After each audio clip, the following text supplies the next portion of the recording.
as you all know, we still have more work to do, and we're going to keep at it.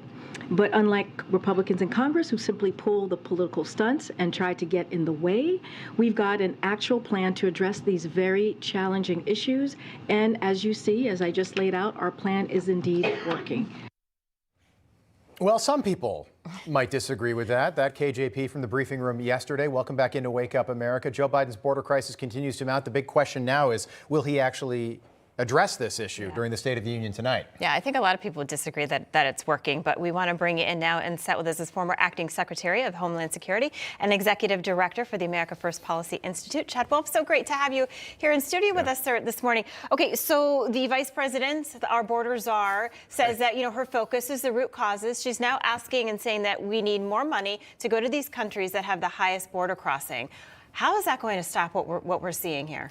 Well, it's not at the end of the day. Look, I don't think anyone really believes that she's passionate and dedicated to this mission. She comes up and does a couple of events from time to time, but she really is talking about sending money to Central American countries. What she has failed to realize is that those countries are no longer sending the majority of folks to the border, right? It's less than a third are coming from Honduras, Guatemala, and El Salvador. Yeah.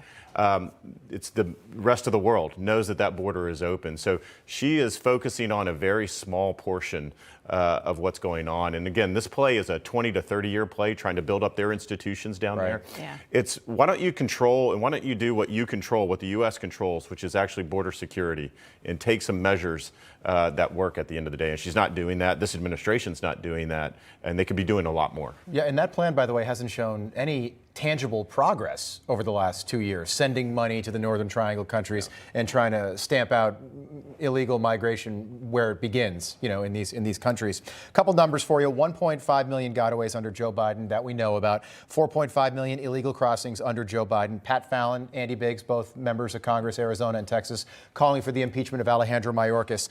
Greg Abbott with a tweet yesterday showing that, look, we're building the border wall on our own. What message does that send not only to Joe Biden, but to the American people about how seriously everyone else seems to be taking the border crisis? Well, I think the message is the federal government has failed in its responsibility to protect communities and Americans along that border and really in the entire United States. And it takes a governor like Governor Abbott to say, okay, look, the federal government's not doing its job. I'm going to step in. I'm going to devote Texas resources, Texas taxpayer money to build a wall and to do a variety of other things that he is doing and that others are doing. And it's a shame. It shouldn't have to be that way. The federal government and governors should be working together, but the federal government should be leading. Instead, they're leading from behind as usual with this administration. And you see governors like Governor Abbott or Governor DeSantis taking the lead on border security. It's never happened before in the history of our country.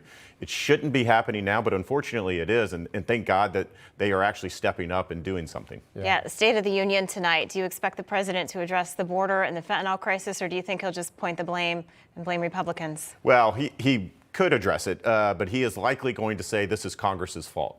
And only Congress can solve this issue, which is a complete lie. Joe Biden and his administration and his policies got us into this crisis. He can, if he has the leadership and the will to get us out of this crisis. What we've seen over the past 2 years is he won't. He won't make those hard policy calls to take something like a Remain in Mexico and reinstitute it and a variety of other things. He won't do that, so you're going to continue to see this crisis. And it's not Congress. Congress can pass a bunch of laws, but if you're not going to enforce them, which we see they're not doing when it comes to asylum fraud, when it comes to removing illegals in the inside the United States, he's not doing a variety of different things. So Congress can help around the edges, but it's up to this administration. They have all the tools and all the authorities they need to do their job and get this border under control. And I know that because we did that back in 2019 and 2020. Yeah. Brian, I know you're based down in D.C. I want to bring up this DirecTV thing as it relates to Newsmax. So 12 months ago, it was OAN. Democrats, of course, were in charge in Washington, and it was OAN, not CNN. That's why we didn't see hearings. Now it's Newsmax. Republicans are in charge, so we're expecting hearings. But what do you make of why this is happening? And with the State of the Union happening tonight, that something like this, censorship like this, can still happen and is happening in America? Well, I think this is just one more, sort of step that we see big tech and big media doing to conservatives across the board. And it's a shame. Look, people want alternative ways to get to their news, right? You have the CNNs and you have Fox and MSNBCs, but a lot of people don't turn to that for their news and their coverage, right? They want unbiased, and they want to turn to people that they trust. And whether it's Newsmax or others, they want the ability to get that. And we being the federal government, should be in the capacity to provide them that. And so I'm looking forward to those oversight hearings. Look, the Republicans in House, they've got a lot to do. There's a lot of things to focus on, but I definitely think that this is one, because there's no good explanation. I haven't heard it. Perhaps you have. Yeah. That's why, it's so important to just for everybody to reach out to your congressman, Yeah. make these changes happen. Chad Wolf, come back and see us. Okay. We appreciate it. Great having you on set, Thank you, too, sir. by the way.